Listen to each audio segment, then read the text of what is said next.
வணக்கம். நான் ஸ்ரீரங்கம் ரவி உங்களோட பேசிகிட்டு இருக்கேன். இப்போ 12 ராசிகளுக்கான பலன்கள், ஜூலை மாத பலன்களை இப்பொழுது பார்க்கலாம். தனுசு ராசி. தனுசு ராசி நேயர்களை பொறுத்த வரைக்கும் உங்கள் ராசிநாதனான குரு 6ஆம் இடத்தில் இருக்கிறார். 5ஆம் இடத்துக்குடைய செவ்வாயும் 6ஆம் இடத்துக்கு போகிறார். இதில் என்ன அட்வான்டேஜ் கிடைக்கும்னா, வேலை பார்க்குற இடத்துல உங்களுக்கு நல்ல பேர் கிடைக்கும். உங்களுக்கு எவ்வளோ நாள் எதிரிகளாக இருந்தவர்கள் அகன்று விடுவார்கள். ஒரு தொல்லை பண்ணின்னு ஒரு மேனேஜர் இருப்பான், அவன் ட்ரான்ஸ்ஃபர் ஆகி போடுவான். இந்த மாதிரி சில நன்மைகள் உண்டு. 3ஆம் இடத்தில் இருக்கக்கூடிய சனி அசாத்தியமான தைரியம், தன்னம்பிக்கை, ரிஸ்க் டேக்கிங் எபிலிட்டிஸ், அதே மாதிரி ஒரு முடிவை எடுக்கக்கூடிய டெசிஷன் மேக்கிங், இதெல்லாம் தருவார் 3ல் இருக்கக்கூடிய சனி. அதனால் பெரிய அளவு உத்வேகத்தோடு செயல்படக்கூடிய ஒரு காலமாக இருக்குது. சில நேரங்களில் வெளிநாட்டில் வேலை வாய்ப்பு வேண்டும் என்று நீங்கள் நினைத்தால் அதற்கான முயற்சிகளில் ஈடுபடுங்க. கிட்டத்தட்ட ஒரு 60 டேஸில் அது உங்கள் முயற்சிகள் பலிதமாகும். அதனால் இந்த ஒரு காலகட்டம் எப்படி இருக்குது அப்படின்னு நினச்சா, உங்களை நீங்கள் பர்சனலாக அனலைஸ் பண்ணுங்க.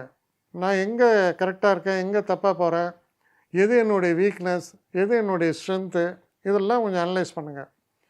பண்ணி ஒரு முடிவு எடுத்து அந்த முடிவு நான் இப்போ செயல்படுத்த தொடங்குவேன்னு நீங்கள் ஆரம்பிச்சிங்கன்னா உங்கள் பிளானிங் பர்ஃபெக்டாக வரும். சூழ்நிலைகள் உங்களுக்கு ஆதரவாக மாறும். ஆனால் மிகப்பெரிய வெற்றிகளை எல்லாம் நோக்கி பயணிக்கக்கூடிய ஒரு அற்புத காலகட்டம் ஏற்படுறது. இதில் குறிப்பாக பார்த்திங்கன்னா, இந்த 6ஆம் வீட்டில் இருக்கக்கூடிய குரு 10ஆம் வீட்டை பார்த்தார், 12ஆம் வீட்டை பார்த்தார், 2ஆம் வீட்டையும் பார்க்கிறார். அப்போ கேஷ் ஃப்ளோங்கிறது நன்னா இருக்கும். ஏன்னா நம்மகிட்ட திடீர்னு எனக்கு சம்பளம் வராதா, பிரச்சனை ஆகிடுமா, பயப்பட வேண்டாம், அதெல்லாம் நல்லபடியாக இருக்கும். அதே போல் 6ஆம் இடத்துல செவ்வாய் இருந்தான்னா எதிரிகளின் பயம், தடைகள் இதெல்லாம் விலகும். ஸோ இதெல்லாம் வச்சு பார்க்கும் பொழுது இது மிகப்பெரிய அதிர்ஷ்டமான காலம்னு எனக்கு சொல்லலை. ஆனால் அதே நேரத்தில் ஒரு சாலிட் ஃபவுண்டேஷனை நீங்கள் க்ரியேட் பண்ணக்கூடிய ஒரு காலகட்டம். அப்போ பிளானிங் அது ரொம்ப இம்பார்ட்டன்ட். அதெல்லாம் நீங்கள் செய்யும்போது இது ஒரு அற்புதமான ஒரு காலகட்டமாக உங்களுக்கு உருவாகும். நிறைய பேர் என்னை எப்படி காண்டாக்ட் பண்ணுறதுன்னு கேட்குறாங்க. ஸ்ரீரங்கம் ரவி 1ன்னா ONE போடக்கூடாது, ஸ்ரீரங்கம் ரவி 1ஆம் நம்பர்.